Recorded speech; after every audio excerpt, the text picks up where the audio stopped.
Hola, bienvenidas y bienvenidos a la segunda sesión de la materia ética. El día de hoy vamos a abordar algunas cuestiones que me parecen que son más prácticas, que tienen que ver con el problema ético, identificar el problema ético y el dilema ético. Y ahorita vamos a hablar un poco acerca de esto. Sin mayor preámbulo, pues vamos a iniciar con estos planteamientos, porque digamos que aquí está el centro de los estudios de la ética. Y entonces, bueno, de entrada, vamos a hablar del problema ético. Y el problema ético, podremos entender, está enfocado, que está posicionado, mejor dicho, en la ética aplicada. Es decir, nosotros presentamos o identificamos problemas éticos cuando existen hechos o acciones concretas, ya sea individuales o de carácter social, pero hechos, acciones. Ahí es en donde está el problema ético. Incluso aquí, bueno, ustedes pueden ver que dice que suelen aparecer cuando se carece de un punto de apoyo para equilibrar la norma. Es decir, existen acciones cuya, que no es que no estén normados, sino que las acciones humanas son tan complejas o pueden llegar a ser tan complejas que no todos los aspectos y todas las características y todas las dimensiones de la acción van a estar consideradas por la norma.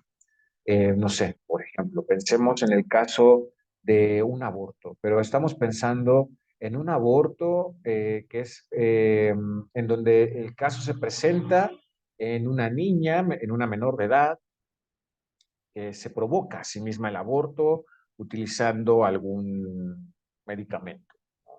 Y en este proceso, la menor de edad tiene algunas secuelas sobre su, vamos a pensar que sobre su capacidad cognitiva, obviamente derivado del uso del medicamento, ¿no?, que utilizó para practicarlo. Si nos posicionamos en la idea de que no en todos los lugares está despenalizado el aborto, habría que cuestionar, bueno, el aborto como acción. Pero el que sea una menor de edad la que lo haya, a la que haya ejecutado esa acción, le da un matiz a esa conducta. Y es una conducta que no está considerada en el Código Penal, por lo menos no en el delito de aborto. Y si nosotros solamente nos posicionamos en la conducta aborto, pues obviamente implicaría una sanción. Pero ¿qué sucede cuando esa niña queda mal cognitivamente después de haber utilizado ese medicamento? Le da otro matiz al asunto. Y entonces cuando nosotros no tenemos el conjunto de normas suficientes que nos permitan llevar a cabo el juicio ético, entonces se presenta un problema ético que tendríamos que resolver, obviamente a través de reflexionar y cuestionar a la norma y al acto. Y entonces, bueno, esto hace muy difícil el poder establecer un juicio sobre la conducta. Sin embargo, la respuesta a un problema ético siempre es un juicio. Siempre es un juicio de carácter ético. Dicho esto, bueno, como ya comentábamos, los juicios éticos y los problemas éticos, mejor dicho, los problemas éticos son multifacéticos, nunca son puros, vamos. Difícilmente nos vamos a encontrar con un caso, con una conducta que esté establecida tal cual en la norma, ¿no?, o que esté descrita tal cual en la norma. Entonces, ahí es en donde nosotros podemos empezar a observar problemas de carácter ético. Bajo estas ideas, bajo esta lógica, nosotros podríamos empezar a pensar o pensar a darnos cuenta que los problemas éticos para su solución necesitan considerar a los actores, es decir, a quienes realizan la acción, ¿no?, la moral vigente, el hecho mismo, las características tal cual del hecho y, sin lugar a dudas, las consecuencias que este hecho provoca. Probablemente las consecuencias sean la base del juicio ético. No lo único, pero sí uno de los elementos, pues, más importantes, más relevantes, para poder realizarlo, para poder llevarlo a cabo. Ahora, dentro de pues, esta problematización ética se encuentra otro elemento que es el dilema ético. Y el dilema ético en sí mismo plantea una paradoja. ¿Qué significa esto? Que normalmente las personas, los seres humanos que se encuentran en un problema ético, para que ese problema pudiera emerger, tuvieron que haberse encontrado en una paradoja que implica una toma de decisiones. Es decir, esta niña de la que tomábamos como ejemplo, esta menor de edad que tomábamos como ejemplo en el problema ético, se enfrentó al realizar o no realizar el aborto. Y esa es la paradoja. Esta paradoja, bueno, en este caso yo estoy planteando un sí y un no. Llevarla a cabo, no llevarla a cabo. Sin embargo, estas paradojas pueden llegar a tener más de una posible solución. Y entonces, este es un elemento importante porque habrá algunas que caigan en lo moralmente aceptado y habrá otras que no. Y sobre esto nosotros también tendríamos que reflexionar acerca de cuáles son las posibilidades o cuáles fueron las posibilidades que el sujeto tenía, que el actor tenía al momento de tomar la decisión. Acuérdense que la sesión pasada hablábamos del libre albedrío, de la responsabilidad, de la obligación, del deber. Y entonces sobre esto es que las distintas posibilidades a las que se pudo haber accedido cobran relevancia, ¿no? Entonces, una cuestión importante que se puede presentar y que no hay que descartar es que estas posibilidades, en ninguno de los casos, eh, se anulan entre sí. ¿Cómo decirlo? Esta menor de edad podía realizar el aborto o podía no realizar el aborto. Pero recuerden que decíamos que los problemas éticos son multifacéticos y que por lo tanto tienen múltiples dimensiones, que son complejos, que nunca se presentan de forma pura, sino que ahí hay una serie de factores que están influyendo en esa toma de decisiones. Esto significa que el realizarlo no anulaba el no realizarlo. Las dos seguían existiendo, las dos posibilidades seguían existiendo. No había una que fuera más relevante, que se impusiera frente a la otra. Obvio, hay que pensar que cada realidad, cada acto, y por eso lo estoy reiterando tanto, cada acto es diferente y entonces las posibilidades se presentan de manera diferente. Es decir, eh, son situaciones, los dilemas éticos son situaciones en donde cualquier acción que tú decidas tomar va a ser la incorrecta. Porque si esta menor de edad decidiera no realizar el aborto, quizá traería consecuencias igual de graves para su vida y la del menor a que si decidiera tomarlas o realizar el aborto. Entonces, en sí misma, ninguna de las dos acciones hubiera sido la correcta. Y es por eso que estamos ante una paradoja. Y es por eso que tiene que ser analizado el contexto, y tiene que ser analizado el hecho, y tiene que ser analizadas las consecuencias y al actor mismo. Si alguna de las opciones hubiera sido correcta, entonces no hay un dilema. Porque evidentemente la decisión que se debió tomar fue la de la que se considera correcta. Ahí no hay ningún dilema, ahí no hay ningún problema. Si la persona tomara la decisión considerada incorrecta, pese a que tenía la opción de tomar una considerada correcta, entonces ahí es en donde se aplica la norma, sea formal o sea moral, y se genera una sanción. ¿Por qué? Porque lo que estamos buscando es regular la conducta y regular la conducta hacia lo considerado bueno. Si alguien rompe con esa lógica, entonces lo que tenemos que hacer es corregirlo. Pero estos dilemas y estos problemas emergen cuando no tenemos estas opciones de correcto e incorrecto, sino que tenemos un escenario en donde todo es incorrecto. Lo complicado de este asunto es que todo va a depender desde donde la persona o el actor, la actora, están paradas visualizando la realidad y están experimentando esa situación. Es decir, si a este caso de la menor de edad, que ya el hecho de ser menor de edad elimina muchas posibilidades de tomar decisiones y de poder visualizar opciones, Le agregamos que se trata de una mujer indígena de baja escolaridad, de situación de vida precaria, que probablemente jamás ha salido de su comunidad, no conoce más. La posibilidad que esta mujer tendría de tomar decisiones basada en experiencias y basada en el acceso de oportunidades sería relevante para evaluar, para enjuiciar el acto que realizó. Y a esto se le llama dilema epistémico. ¿Desde dónde estoy parado tomando mis decisiones? ¿Quién soy frente a esta realidad que estoy viviendo, que estoy experimentando? ¿Qué oportunidades tengo? Entonces, quisiera que ustedes pusieran atención en que en realidad resolver un problema ético, considerando el dilema ético a su vez, no es nada sencillo. Por supuesto, no es que sea imposible, pero no es nada sencillo porque son muchos aspectos los que se deben considerar. Sobre todo cuando nosotros tenemos en cuenta que a este dilema ético se suele sumar un dilema de carácter epistémico. Reitero, el dilema epistémico es aquel que tiene que ver con desde dónde yo como sujeto estoy viviendo esta situación, este problema ético que se me está presentando y que por supuesto define las oportunidades que yo puedo visualizar. A partir de ahí es que se han generado un montón de posiciones acerca de que sí, que no, cómo se resuelve, como si esto no es, no se puede resolver. Bueno, hay un montón de posturas al respecto, aunque me pareció interesante traer a la sesión del día de hoy algo, esta teoría, este postulado que se llama problema de la suerte moral.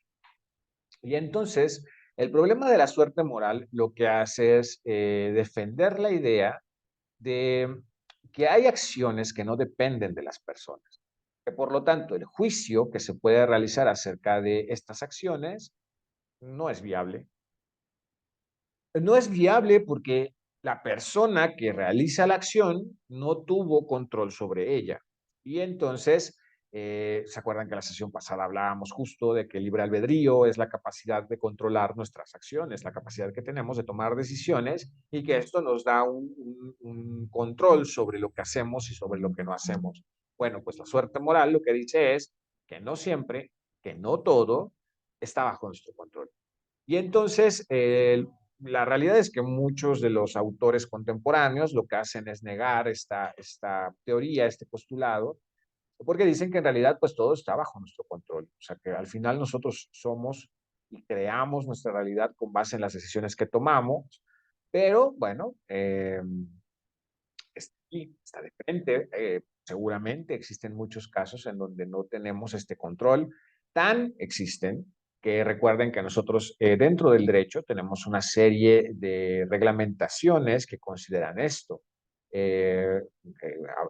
Ya hablarán, escucharán, les enseñarán acerca de las causas de justificación, acerca de la eliminación de la pena, etcétera, ¿no? Incluso otras más sencillas, como podría ser el perdón judicial y cosas como estas, que finalmente lo que hacen es como derivar, ¿no? Como ramificarse a partir de esta idea de que existen problemas que no están bajo nuestro control. Incluso, por ejemplo, la interdicción, ¿no? Y la declaración de interdicción, pues tiene que ver con esto. O sea, por ejemplo, yo no puedo juzgar a un menor de edad porque no es consciente de su responsabilidad, por lo tanto es inimputable porque sus acciones, pese a que pudieran cometerse, no estaban bajo su control.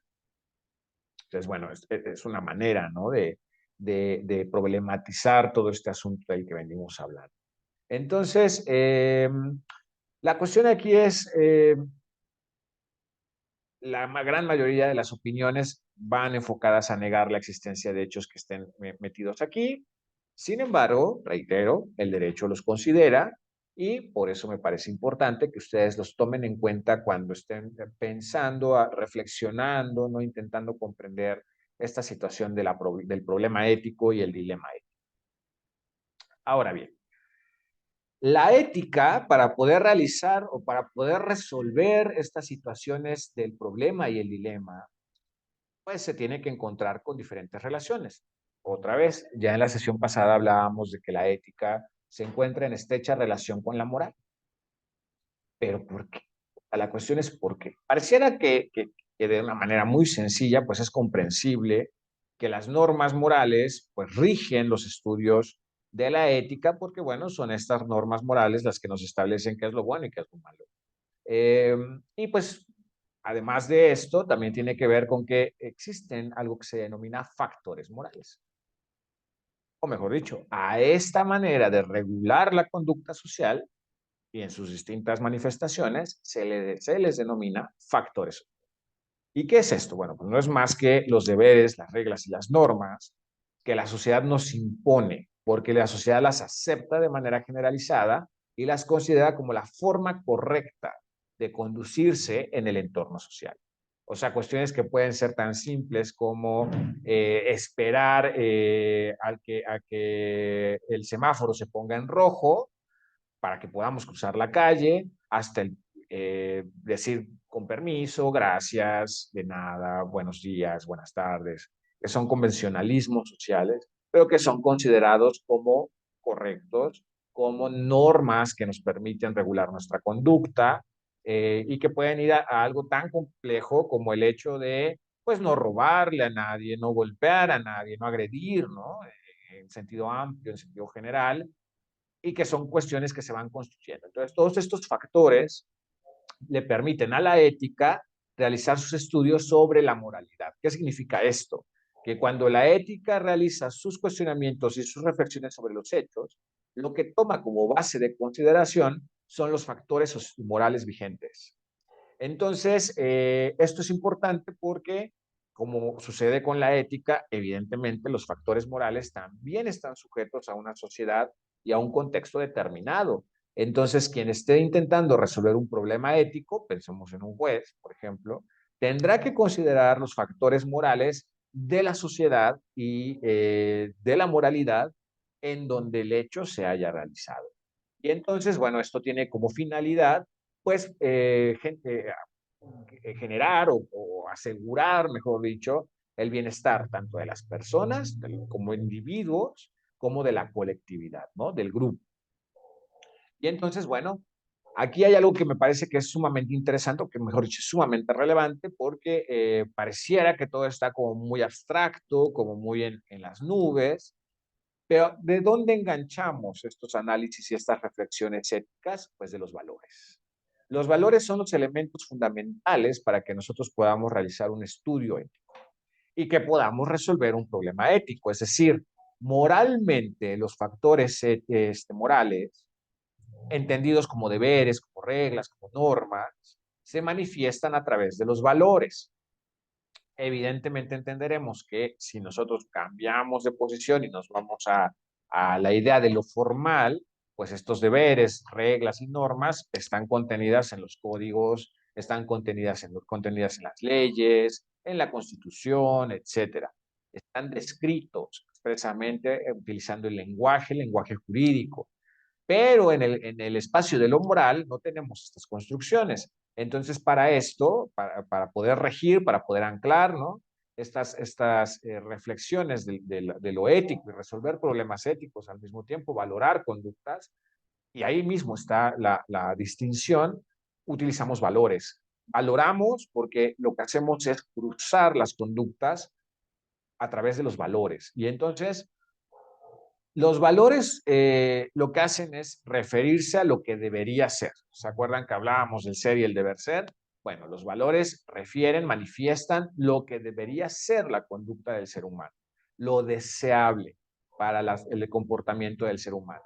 Entonces, estos valores lo que hacen es servir como un punto de partida, como una base al mismo tiempo, para tomar decisiones que sean congruentes con lo que creemos. Porque aquí hay algo que es muy importante. Los valores, si bien son universales, es decir, no es que cada uno pueda interpretar qué son los valores o qué significa tener un valor, sí lo subjetivamos y sí lo que hacemos es como personalizar los valores y nosotros establecemos ciertos estándares de lo aceptable y lo inaceptable.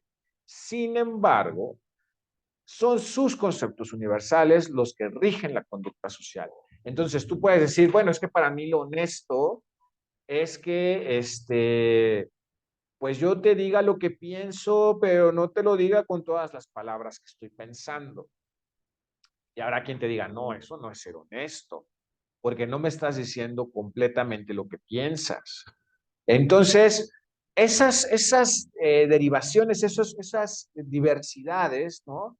Son subjetivas, pero finalmente la honestidad tiene su concepto. Y para que yo pueda acusar de honesta una conducta, por ejemplo, tendría que apegarme al concepto y no a lo que yo considero que es honesto. Entonces, por eso es que los valores pues se llegan a expresar como normas o como principios que además compartimos todos, ¿no? Todos estaremos de acuerdo en que la honestidad es un valor importante, como el respeto, etcétera, todos los valores que conocemos, por eso son compartidos y cuya valoración es sobre lo bueno, sobre lo bondadoso.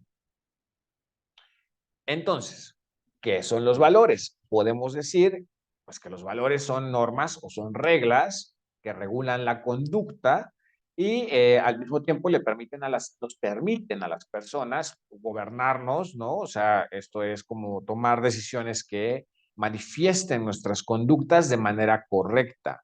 Nuestras acciones se sujetan a estos valores, a estas normas, y por lo tanto estamos vinculados en todo momento a lo que la sociedad considera como correcto, como aceptable, como adecuado, como bueno.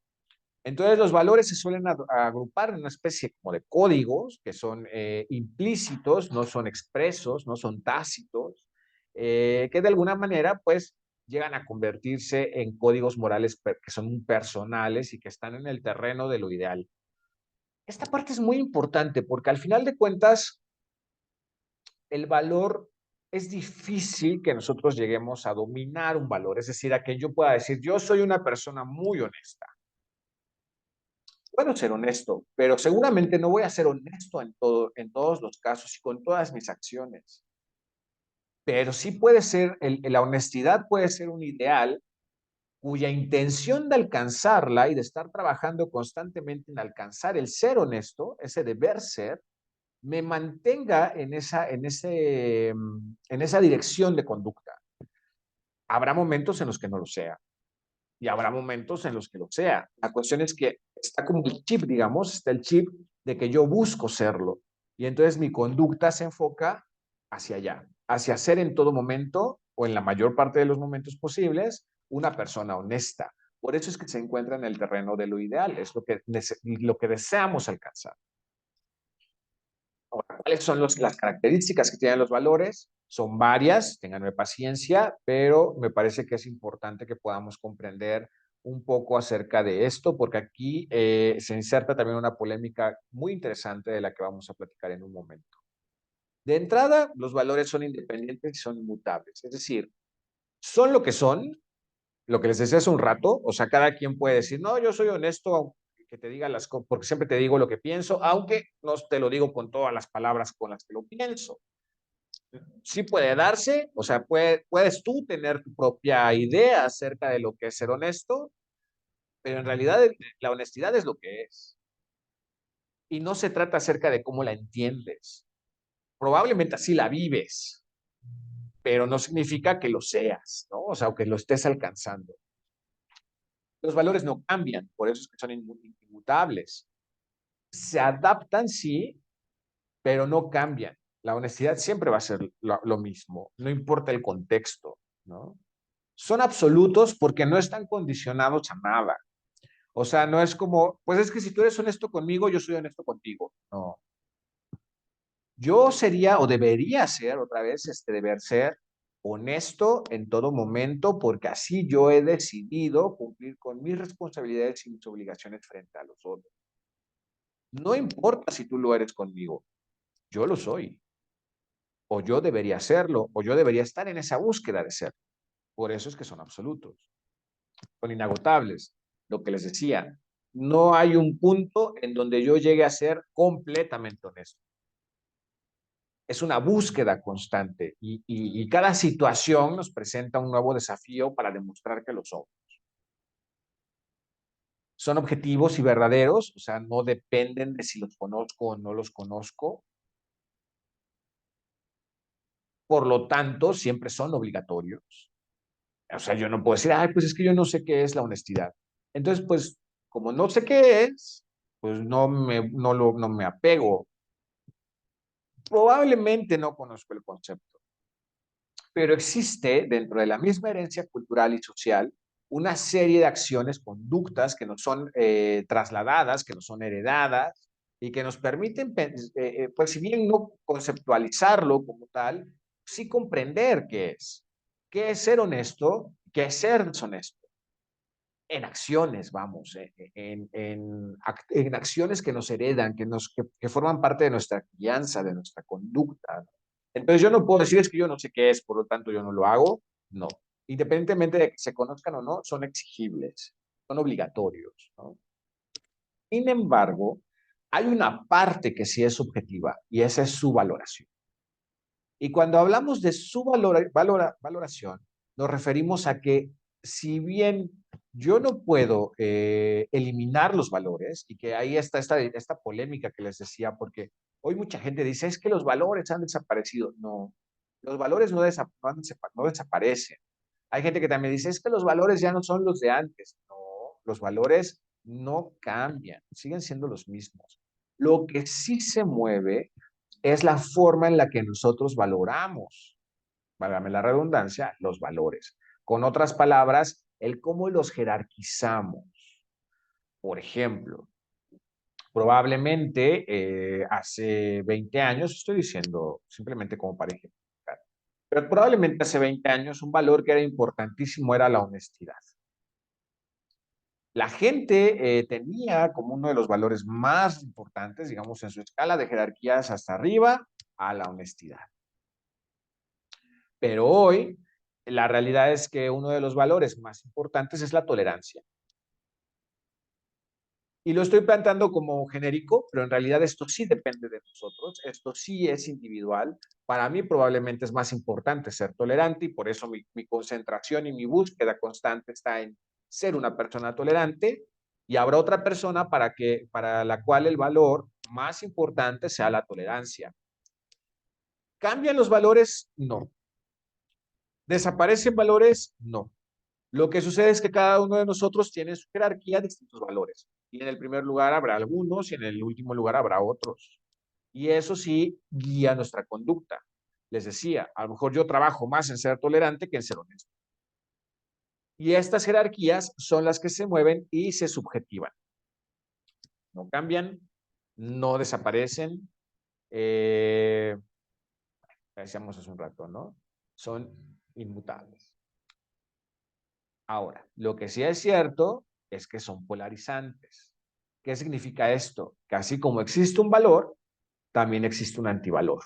Y entonces, ahí se acuerdan que yo les decía que la ética lo que hacía era estudiar desde los criterios de la bondad y la maldad, el valor y el antivalor. Ahí es en donde nosotros vamos a posicionar nuestros criterios para el estudio de manera operativa, en la manera de la realidad, es qué tanto ejerces el valor, qué tanto ejerces el antivalor dentro de tu conducta.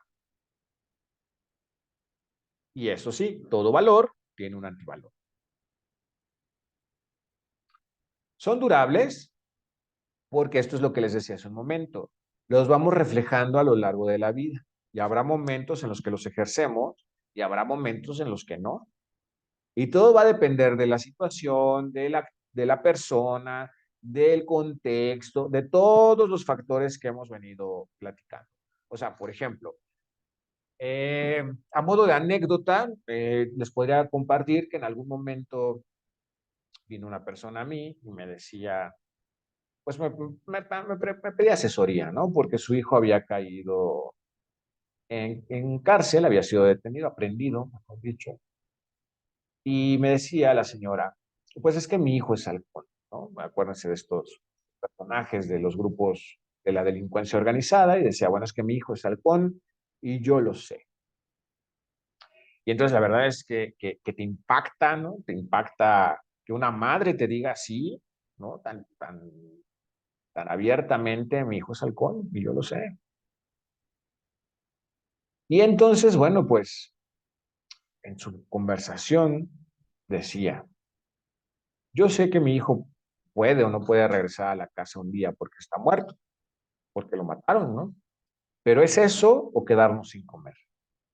Y vean cómo el contexto y la forma de jerarquizar los valores hacen que una persona actúe de una u otra forma, guían sus acciones. Y entonces a lo mejor esa persona se puede definir a sí misma como una persona muy honesta, porque es muy consciente de la realidad o porque es muy consciente de la realidad de su hijo. Sin embargo, esto no significa que lo sea. Y seguramente habrá situaciones en donde sea una persona muy honesta. No es esta, ¿no? Pero nosotros así como los seres humanos vamos, así nos vamos moviendo entre los valores que ejercitamos. Se van reflejando a lo largo de nuestra vida, nunca llegamos a dominar completamente un valor o a agotarlo, ¿no? Y varían, van cambiando, o sea, nuestra forma de ejercerlos va cambiando en las diferentes situaciones en las que nos encontramos.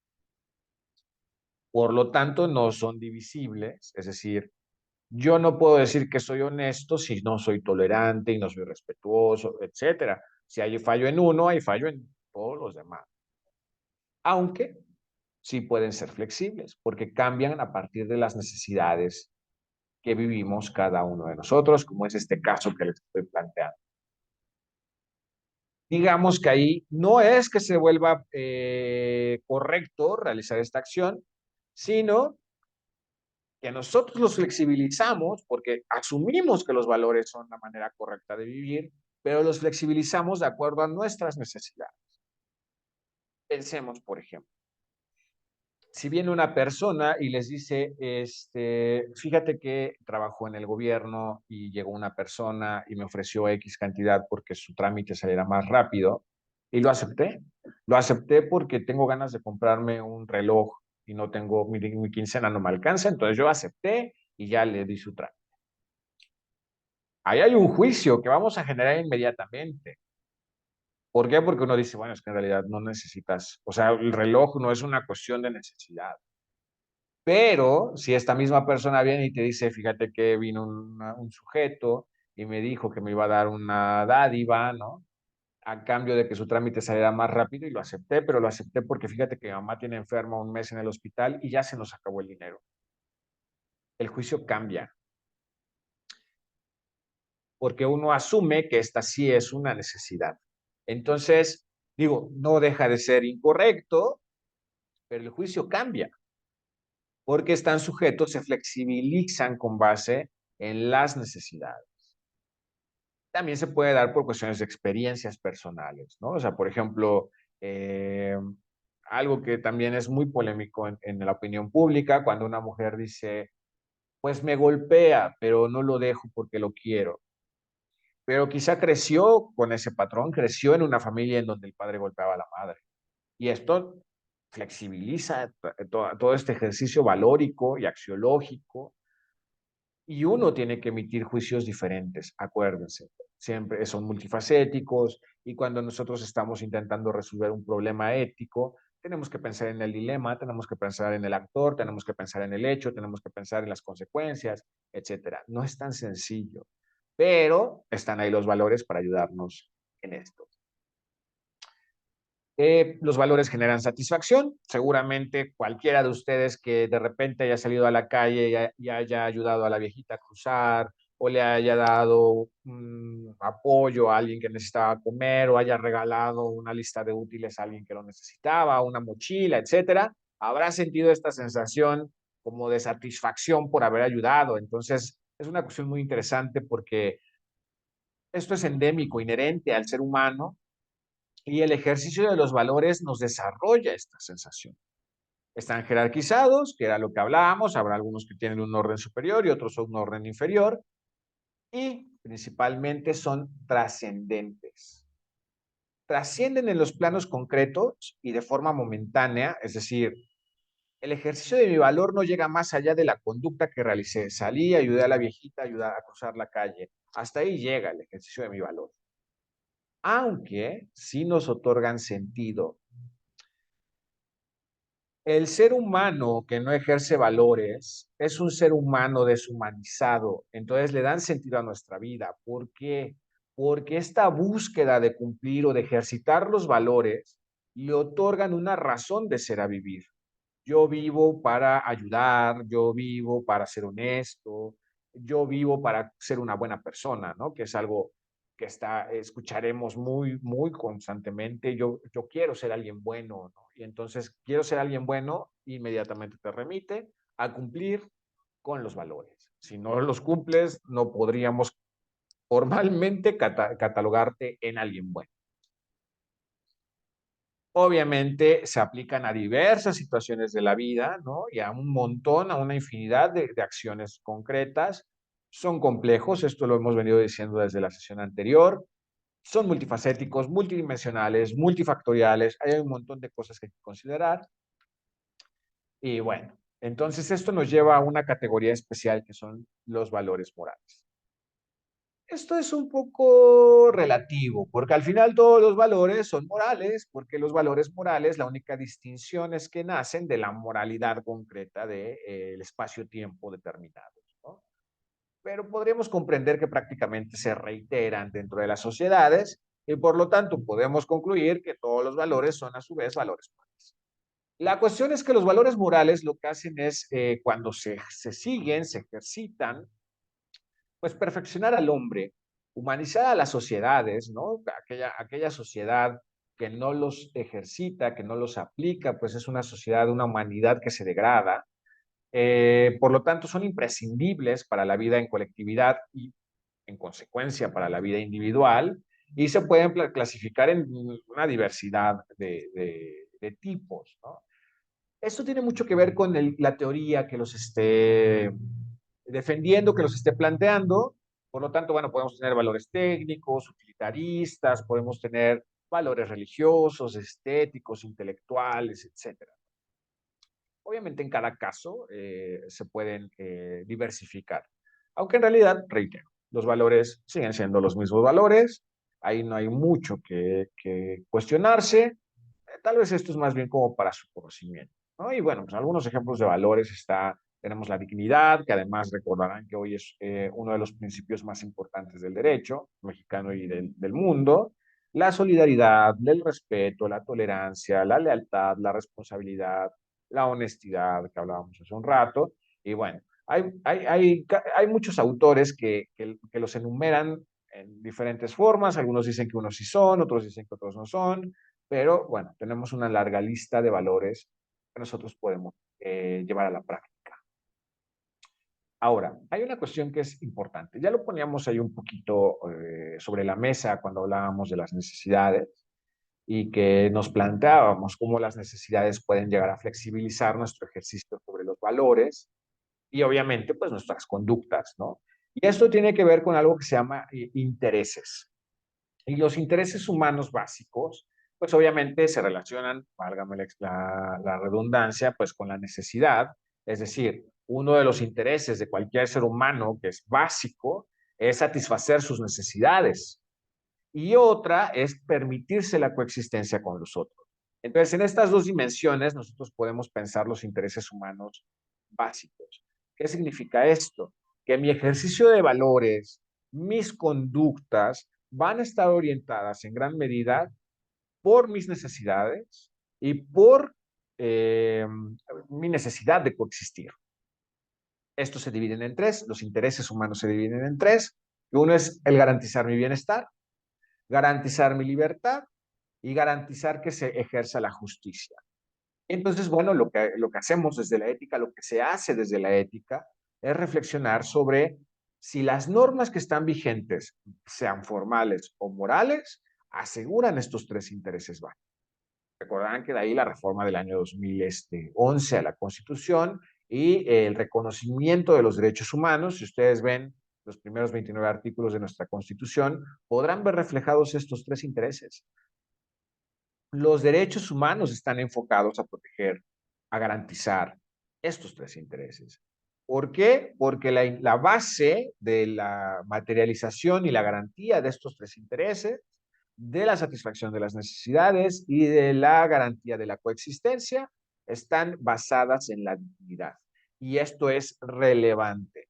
¿Por qué? Porque no solamente se trata de satisfacer necesidades y coexistir, sino que se tiene que hacer de forma digna.